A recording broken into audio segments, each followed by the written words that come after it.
This is the big new tunnel under the streets of Belfast. This tunnel is the newest part of the new sewage system for Belfast. It's 4 metres across and it helps the sewers to cope with heavy rain and floods in the future. But sewers weren't always as big as this.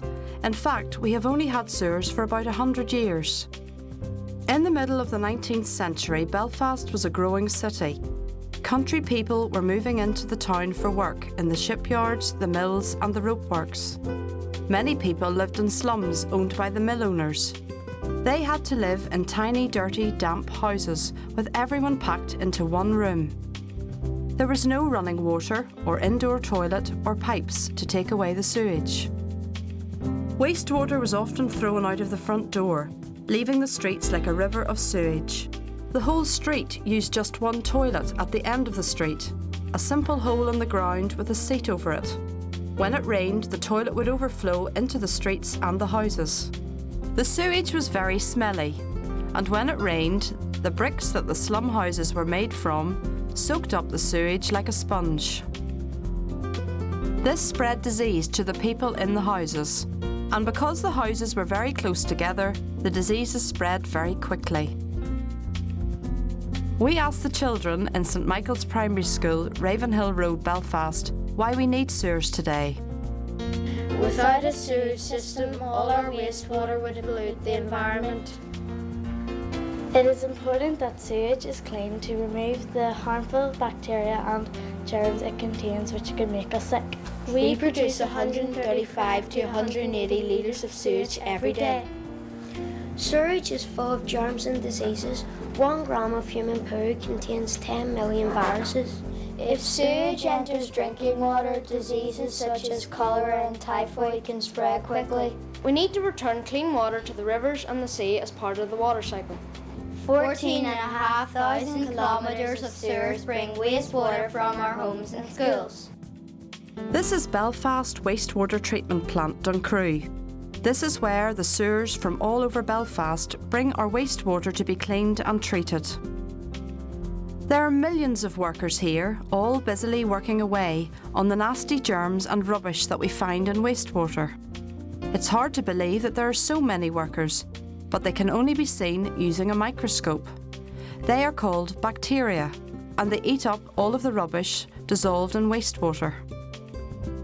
But before the bacteria get to work, we need to give them a helping hand. When wastewater arrives in the treatment works, it is pumped through some very large Archimedes screws. This gives it the energy to move through the first stage of treatment.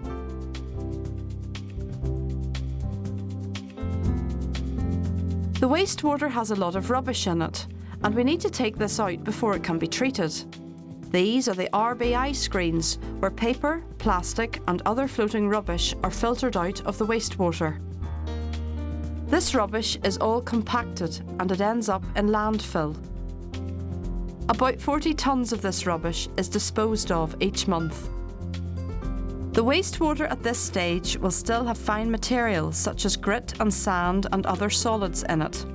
The water is pumped into these detritors, where this material settles out and sinks to the bottom. This grit also goes to landfill.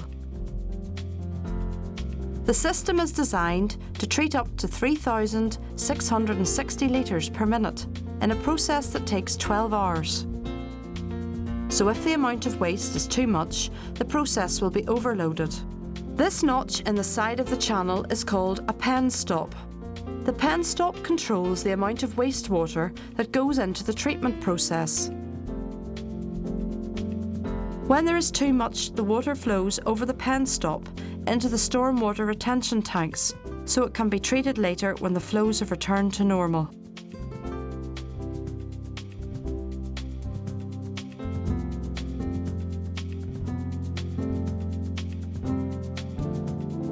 The wastewater is directed into the primary sedimentation tanks. It spends 6 hours here, and during that time all the solid material still in the water settles to the bottom and is removed as sludge. The water flows in at the centre. The sludge is removed from the bottom by a rotating mechanism scouring the bottom of the tank. An overflow all around the edge of the tank allows the water to leave. Most of the solids have now been removed from the wastewater and it is now ready to meet our millions of bacteria.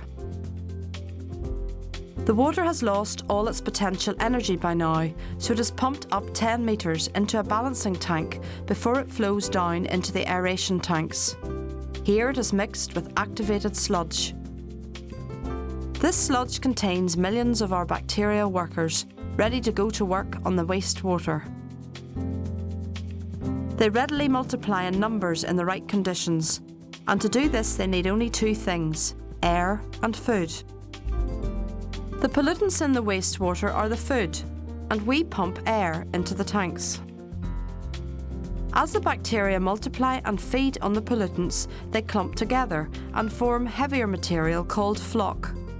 It is important at this stage that exactly the right amount of air is fed into the waste, or else the floc won't form properly. At this stage, the wastewater is known as mixed liquor because it is a mixture of clean water and floc. The mixed liquor is fed into secondary sedimentation tanks, where this time the floc settles on the bottom of the tank. The sediment is the final sludge produced by the treatment works and is drained off to go to the incineration plant. The water coming out of the secondary sedimentation tanks is now clean and can be returned to the oceans by an outlet into Belfast Lough.